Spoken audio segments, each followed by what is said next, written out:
Good evening. Assalamu alaikum wa rahmatullahi wa barakatuh, and welcome to News in Focus. My name is Faraz Patel. We'd like to thank you, the viewer, for staying with us on Hilal TV, DSTV channel 347. The relationship between South Africa and the countries of Southeast Asia continues to grow, with greater cooperation in areas ranging from trade and investment to diplomacy, development, and people-to-people relations. This relationship was highlighted in Pretoria this week as the ASEAN Pretoria Committee hosted a reception marking the 59th ASEAN Day, the third anniversary of the ASEAN-South Africa Sectoral Dialogue Partnership, as well as 50 years of the Treaty of Amity and Cooperation. The event brought together diplomatic representatives and stakeholders to reflect on the progress made in strengthening ties between South Africa and the ASEAN region, while also looking ahead to opportunities for deeper cooperation. Our team was at the reception and spoke to a number of key representatives about the significance of these milestones and the future of relations between South Africa and the ASEAN region. Let's take a look. To our very dear representative of the Government of Republic of South Africa, a very dear friend of ASEAN, Ambassador Thandiwe Fadane, Ambassador Saleh Omar Abdu, our Dean of the Diplomatic Corps, Dr. Ralph Links, the CEO of the National Library of South Africa, Excellencies, High Commissioners and Ambassadors, esteemed colleagues of the Diplomatic Corps, my fellow heads of mission of the ASEAN Pretoria Committee, the ambassadors and charge the affairs of Indonesia, Malaysia, Myanmar, Singapore, Thailand, and Vietnam, honored guests, friends, partners, ladies and gentlemen, good afternoon and a very warm welcome to everyone. On behalf of the ASEAN Pretoria Committee, it is my great pleasure to welcome you all to the National Library of South Africa as we mark three important milestones: the 59th anniversary of the founding of the Association of Southeast Asian Nations, or ASEAN, the 50th anniversary of the Treaty of Amity and Cooperation in Southeast Asia, and the third anniversary of the ASEAN-South Africa Sectoral Dialogue Partnership. 59 years ago, on August 8, 1967, ASEAN was founded on a simple yet powerful conviction that countries with different histories, cultures, and political systems could build peace and prosperity by working together. ASEAN was envisioned as a region united in purpose, bound by friendship, and committed to peace, stability, and growth. That conviction has stood the test of time. Today, ASEAN is home to more than 680 million people and is one of the world's most dynamic economic regions. More importantly, ASEAN has helped transform Southeast Asia from a region once marked by conflict and division to one characterized by dialogue, cooperation, and growing economic integration. The achievement cannot be taken for granted. At a time of increasing geopolitical rivalry, economic fragmentation, and global uncertainty, ASEAN's experience reminds us of the continuing value of dialogue over confrontation, cooperation over division, and an open and inclusive regional order anchored in international law. This is particularly appropriate as the Philippines assumes the ASEAN chairmanship this year under the theme Navigating Our Future Together. The theme actually captures three priorities for ASEAN. First, strengthening the anchors of peace and security. Second, creating new corridors of prosperity and connectivity. And finally, empowering our people to participate fully in ASEAN's future. Truly, 2026 marks several significant milestones for ASEAN. This year is the first year of implementation of the ASEAN Community Vision 2045, our 20-year long-term roadmap towards an ASEAN that is resilient, innovative, dynamic, and people-centered. And as ASEAN countries continue to grow and evolve, we welcome Timor-Leste's journey towards full participation in the ASEAN community, further strengthening the family of Southeast Asian nations. This year, we also commemorate the 50th anniversary of the Treaty of Amity and Cooperation in Southeast Asia, a cornerstone framework whose principles of peaceful coexistence, non-interference, respect for sovereignty, and the peaceful settlement of disputes remain as relevant today as when the treaty was concluded in 1976.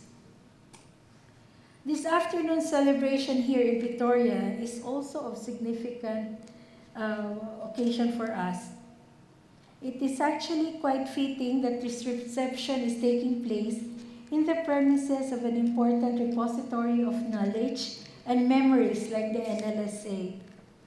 After all, the strongest bridges between ASEAN and South Africa will be built not only through diplomacy and commerce, but also through an exchange of knowledge and ideas that will forge deeper mutual understanding between our two regions. More importantly, 3 years ago, South Africa became ASEAN's first sectoral dialogue partner from Africa. This was both a recognition of South Africa's importance to ASEAN and an expression of our shared ambition to bring Southeast Asia and Africa closer together. Since then, our relationship has begun moving from dialogue towards tangible action. Through the ASEAN-South Africa Practical Cooperation Areas 2024 to 2028, we have laid a foundation for strategic cooperation and have identified opportunities spanning trade and investment, the digital economy, food security and agriculture, education and skills development, tourism, sustainable development, and people-to-people exchanges. Certainly, there is considerable room to do more. ASEAN and South Africa are natural partners in a changing global economy. Both understand the importance of diversified economic relationships, resilient supply chains, and maintaining an open international trading system. Both countries recognize the enormous potential of the global South, and both have a strong interest in ensuring that the institutions of global governance remain inclusive, representative, and effective. South Africa can certainly serve as an important bridge between ASEAN and the African continent, just as ASEAN offers South African businesses and institutions a gateway into the dynamic economies of Southeast Asia.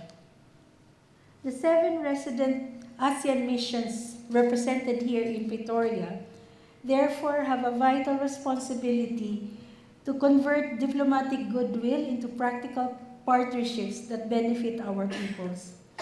This includes connecting our businesses and entrepreneurs, encouraging academic and institutional partnerships, expanding exchange among young people, and identifying concrete opportunities for ASEAN and South Africa, as well as with the wider African continent.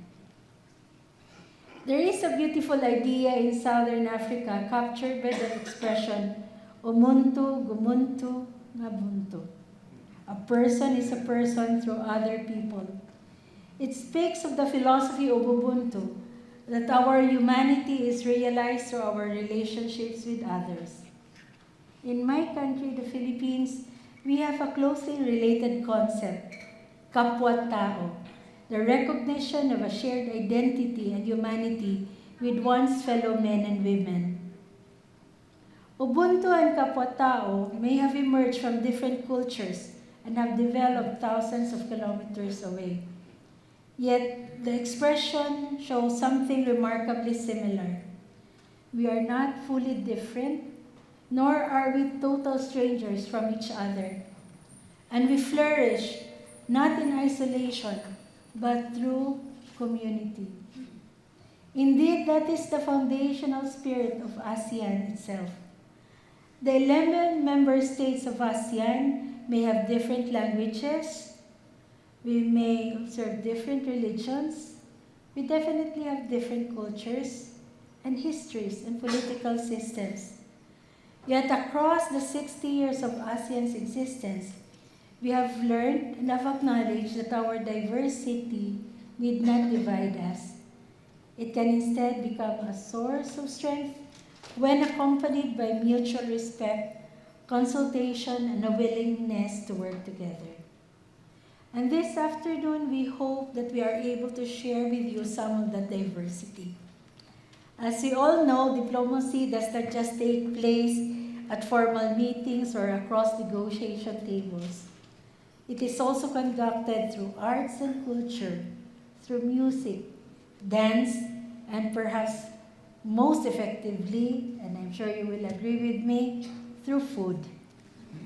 For this afternoon, we look forward to presenting to you a selection of cultural performances that will showcase the extraordinary richness of the cultures of our region, Southeast Asia. In addition, food is as important back home in our region as in Africa, because food occupies a special place in our hearts and in another part of our anatomy. It is how we welcome guests, celebrate friendships, and bring communities together. So following this short program, we are very honored to invite you to take a culinary journey across our region. Each of our 7 resident ASEAN mission has lovingly prepared dishes and delicacies representing our respective countries. So for this afternoon, we hope that you will experience a little slice of ASEAN here in Pretoria. Excellencies, ladies and gentlemen, friends, partners, family. As ASEAN celebrates the 59th anniversary, our task is not simply to celebrate what has been accomplished. It is also to ask how and what we can build together moving forward. For our partnership with South Africa, the answer lies in transforming the friendship and the institutional framework that has been built into actual deeper connections between our economies, our institutions, and most importantly, our peoples. In the spirit of Ubuntu and Kapwa, may we continue to reach out to each other across the vast oceans and build a partnership founded on mutual respect, shared prosperity, and the strong conviction that we are stronger when we work together. Allow me at this juncture to express our sincere appreciation to the Department of International Relations and Cooperation and the Government of South Africa for their steadfast friendship and support. And finally, I also would like to take this opportunity to thank my fellow members of the ASEAN Pretoria Committee and the colleagues of the ASEAN Pretoria Committee Working Group, whose efforts, dedication, and teamwork have made today's celebration possible, along with the other many activities of the APC.